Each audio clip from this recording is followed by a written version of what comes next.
حضرت عبداللہ ابن عباس رضی اللہ تعالیٰ عنہ سے مروی ایک روایت ہے، میں ایک دن حضور کے پیچھے بیٹھا ہوا تھا، سواری میں حضور کا ردیف تھا، تو حضور نے فرمایا، اے بیٹے، اے لڑکے، میں تجھے کچھ کلمات سکھاتا ہوں، تو اللہ کے حقوق کا خیال رکھ تو وہ تیری حفاظت فرمائے گا۔ تو اللہ تعالیٰ جل شانہ کے احکام کی حفاظت کر، تو اسے اپنے سامنے پائے گا۔ اذا سألت فاسأل اللہ، جب سوال کرے تو اللہ سے ہی سوال کرے، اللہ سے مانگنے کا مزاج پیدا کر لیں کہ فرمایا تمہارے جوتے کا تسمہ بھی ٹوٹ جائے تو وہ بھی اللہ سے مانگو۔ ضرور بازار میں جاؤ دکاندار سے، لیکن حقیقی طلب اللہ سے ہونی چاہیے۔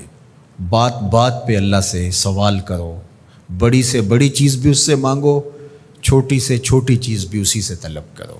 ہماری ساری ضرورتوں کا کفیل ہمارا رب، ہمارا مالک ہے۔ تو دوسری نصیحت یہ کی کہ جب تو استعانت طلب کرے، مدد طلب کرے تو اللہ سے ہی استعانت طلب کرے۔ وعلم، اور جان کہ اگر ساری امت، سارے لوگ، پوری قوم جمع ہو کے تمہیں فائدہ پہنچانے کی کوشش میں لگ جائیں تو تمہیں وہی فائدہ پہنچا سکتے ہیں جو تیرے لیے تیرے رب نے لکھا ہے۔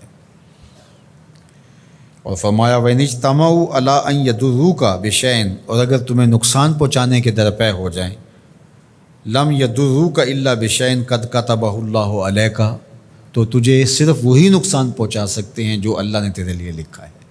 سارا زمانہ بھی مخالف ہو جائے، تیرا کچھ نہیں بگاڑ سکتا۔ ہاں، تیرے مقدر میں اگر کوئی چیز، کوئی بگاڑ لکھا ہے تو وہ ہوگا، اس کا ذریعہ وہ بن جائیں گے۔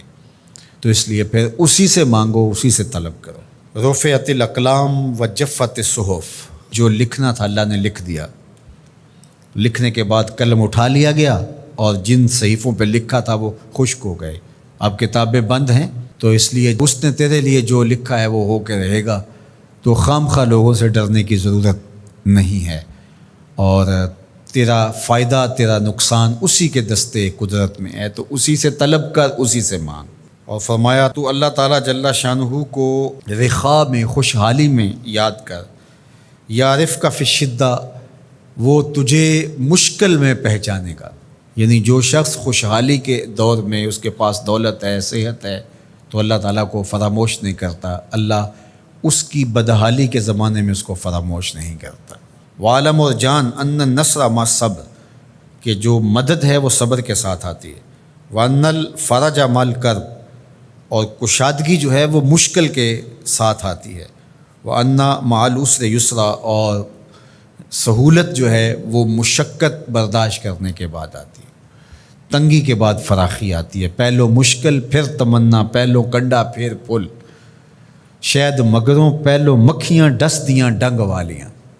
تو یہ سب ہوتا ہے، مشکلات، تکلیفیں، آلام، مصائب، ان